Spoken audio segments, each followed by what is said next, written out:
के बस का काम तेरा ओ ऐसा कर दिया है मेरे जियारा स्वर्ग सुख पावे मेरी मना मिल गंत पुषारा नासरी मोहल्ला चौथा ईशापुर की सर के मत दीनी पगार भवजल करना हर सिमरन भया ता उपात गत कीनी हर कृपा अपनो कर लीना मन वसिया अविनाशी ताको विघ्न न को लागे जो सतगुरु अपने रखे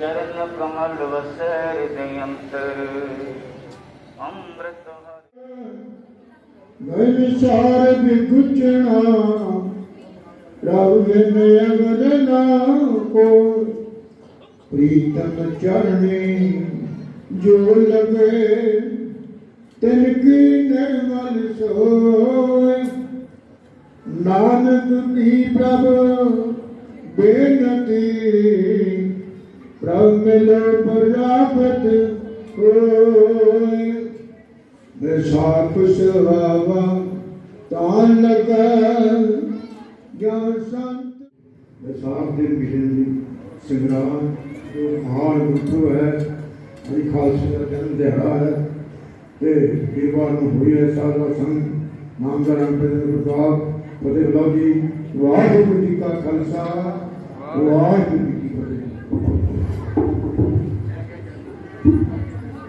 जुगो जुगो पठान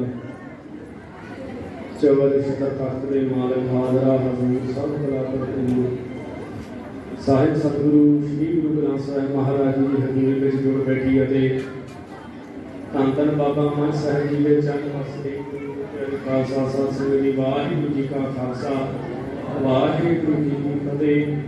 ਪਾਤਸ਼ਾਹ ਜੀ ਨੇ ਅਪਾਰ ਕਿਰਪਾ ਰਹਿਮਤ ਕੀਤੀ ਹੈ। ਸਾਨੂੰ ਸਾਰਿਆਂ ਨੂੰ ਸਿੱਖੀ ਜੀਵਨ ਅੰਮ੍ਰਿਤ ਵੇਲੇ ਦੇ ਜਾਗਣੇ ਨੇ ਤੇ ਨਿੰਮੀਆਂ ਦਾਤਾਂ ਬਖਸ਼ਣ।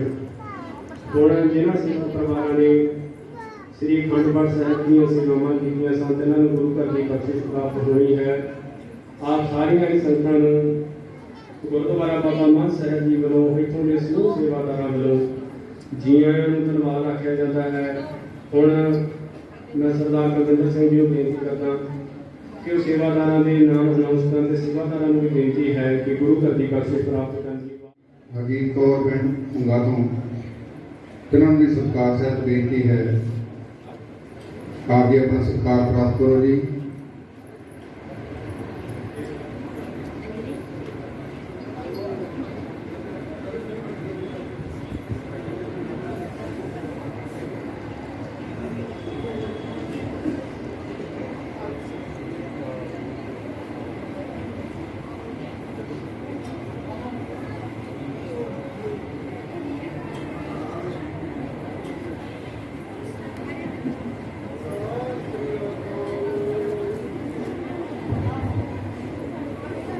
श्री सुखमनी साहिब जी पाठ की अरदास हुई है। सरदार को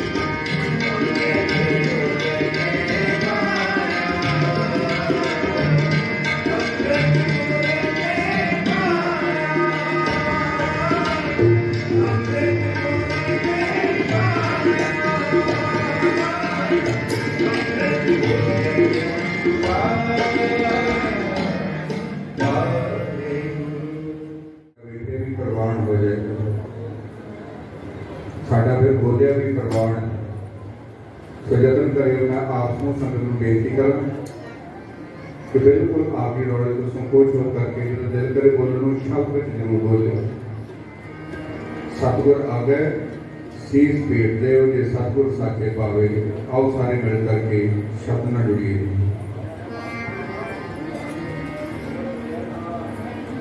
सतगुर आ गए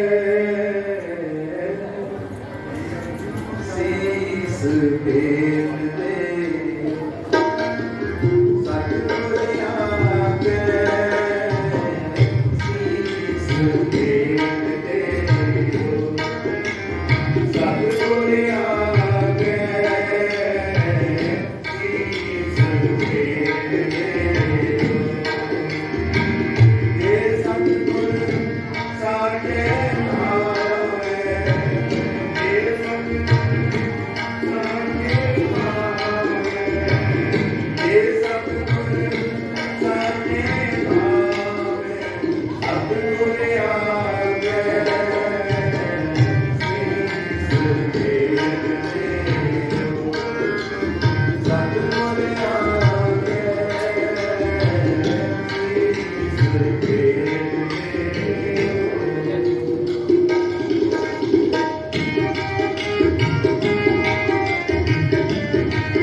हजूर ने गोली का निशाना परखना है।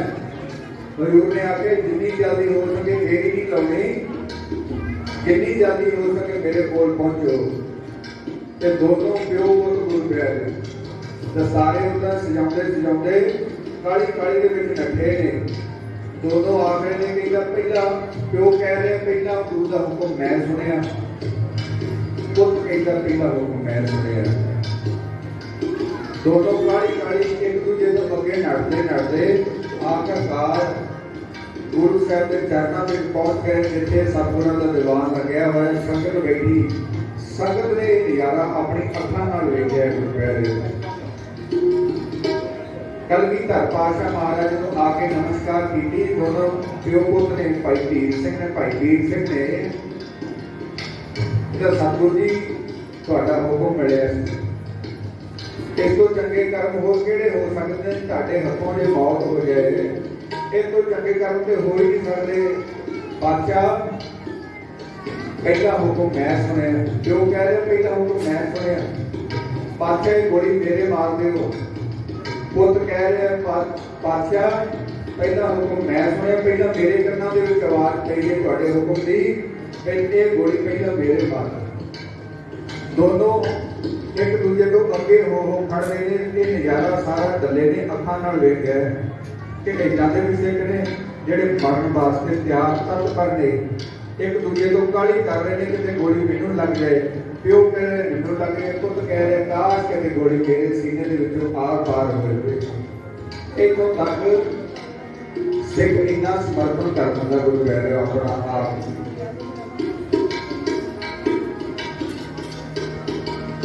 हजूर ने वचन किया, कह लगे एक जना भाई पढ़ो जिन्हें पहला वचन सुनिया। दोनों काली काली लगे, कहना मैं सुनिया, वो कहना मैं सुनिया। हजूर ने आख्या, कहने कि भाई फिर दोनों जाओ, दोनों खड़ो। कहते फिर अकाल को भी जानता है, गोली सिर से बजती है, तुम दोनों खड़ो। फिर सतगुरां ने अपनी बंदूक का निशाना तानिया। जिधर जिधर सतगुरु जी बंदूक घुमाते ने उधर उधर अगे एक दूजे तो काली हो करके ये दोनों प्यो पुत मरण वास्ते तैयार ने। आखिरकार गुरु प्यारे सतगुरु ने जिहड़ा निशाना सी ना हवा दे विच कर दिता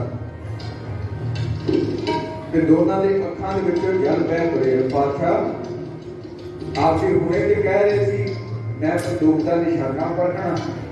बादशाह साडे किहड़े गलती की सानूं सज़ा मिली है कि गोली साडे दोनों के विचों भी एक ने नहीं लगी। बादशाह तुसीं हवा दे विच इस तरह सतगुरु जी क्यों कीता है? ये सानूं इस तरह ये खुशी तो बचा क्यों रखिया है? दोनों के विचों एक दे भी लगी नहीं। ਤੇ ਪਾਤਸ਼ਾਹ ਨੇ ਸਮਝਾਇਆ, ਨਾਲੇ ਗੱਲ ਬੱਕਰੀ ਦੇ ਵਿੱਚ ਦੋਨਾਂ ਨੂੰ ਲਿਆ ਤੇ ਆਖਿਆ ਕਿ ਤੇ ਬੁੱਧ ਜਿਹੜਾ ਨਿਸ਼ਾਨਾ ਕਰਨਾ ਸੀ ਨਾ ਉਹ ਨਿਸ਼ਾਨਾ ਹੋ ਚੁੱਕਾ ਹੈ। ਤੀਰ ਗੋਲੀ ਜਿੱਥੇ ਲੱਗਣੀ ਸੀ ਨਾ ਉਹ ਤੇ ਵੱਜ ਚੁੱਕੀ ਹੈ। ਕਹਿੰਦੇ ਪਾਤਸ਼ਾਹ ਸਮਝੇ ਨਹੀਂ। ਕਹਿੰਦੇ ਆਹ ਵੇਖੋ ਡੱਲਾ ਚੌਧਰੀ ਖੜਾ ਸਾਡੇ ਲਾਗੇ, ਜਿਹੜਾ ਹੰਕਾਰ ਦੀ ਪੰਡ ਚੱਕ ਕੇ ਸਾਡੇ ਕੋਲ ਆਇਆ ਸੀ। ਇਹ ਆਖ ਰਿਹਾ ਸੀ ਸਾਨੂੰ ਕਿ ਜੇ ਕਿਤੇ ਮੈਨੂੰ ਯਾਦ ਕਰ ਲੈਂਦੇ ਔਖੀ ਵੇਲੇ ਤਾਂ ਇਸ ਤਰ੍ਹਾਂ ਹਾਲਾਤ ਨਹੀਂ ਪੈਦਾ ਹੋਣੇ ਸੀ, ਏਦਾਂ ਹੋਣਾ ਨਹੀਂ ਸੀ ਕਿ ਤੁਹਾਡੇ ਲਾਲਾ ਦੀ ਸ਼ਹੀਦੀ ਹੋ ਜਾਂਦੀ, ਮੈਨੂੰ ਕਿਤੇ ਯਾਦ ਕਰਦੇ। ਕਹਿੰਦੇ ਬਸ ਅੱਜ ਇਹਦਾ ਇਹ ਭਰਮ ਤੋੜਿਆ ਕਿ ਡੱਲਾ ਚੌਧਰੀ ਸਤਿਗੁਰਾਂ ਦੇ ਚਰਨ ਫੜ ਕੇ ਰੋ ਰਿਹਾ ਹੈ ਤੇ ਨਾਲੇ ਆਖ ਰਿਹਾ ਕਿ ਪਾਤਸ਼ਾਹ ਮੇਰੇ ਤੇ ਕਿਰਪਾ ਕਰ ਦਿਓ, ਮੇਰੇ ਤੇ ਰਹਿਮਤ ਕਰ ਦਿਓ। ਪਾਤਸ਼ਾਹ ਹੰਕਾਰ ਦੇ ਵਿੱਚ ਤੁਹਾਨੂੰ ਮੈਂ ਇਹਨਾਂ ਦੇ ਬੋਲ ਬੋਲੇ ਸੀ, ਪਰ ਹੁਣ ਮੇਰੇ ਤੇ ਰਹਿਮਤ ਕਰ ਦਿਓ। ਆਪਣੇ ਚਰਨਾਂ ਦੇ ਨਾਲ ਉਹ ਸਤਿਗੁਰ ਜੀ ਤੇ ਜੂਰ ਨੇ ਆ ਕੇ ਕਹਿੰਦੇ ਕਿ ਭਾਈ ਚੱਲਿਆ ਇਸ ਤਰ੍ਹਾਂ ਬਖਸ਼ਿਸ਼ ਨਹੀਂ ਹੋਣੀ ਚਾਹੀਦੀ। ਲੱਲੇ ਚੌਧਰੀ ਨੇ ਆ ਕੇ ਪਾਤਸ਼ਾਹ ਫਿਰ ਕਿਸ ਤਰ੍ਹਾਂ ਹੋਵੇਗੀ? ਕਹਿੰਦੇ ਖੰਡੇ ਦੀ ਪੌਲ ਛਕ ਗਈ। ਕਹਿੰਦੇ ਜੇ ਖੰਡੇ ਦੀ ਪੌਲ ਛਕੇਗਾ ਨਾ ਫਿਰ ਤੇ ਰਹਿਮਤਾਂ ਤੇ ਪਿਆਰ ਭਰੀ ਨਜ਼ਰ ਹੋਵੇਗੀ, ਵਰਨਾ ਨਹੀਂ।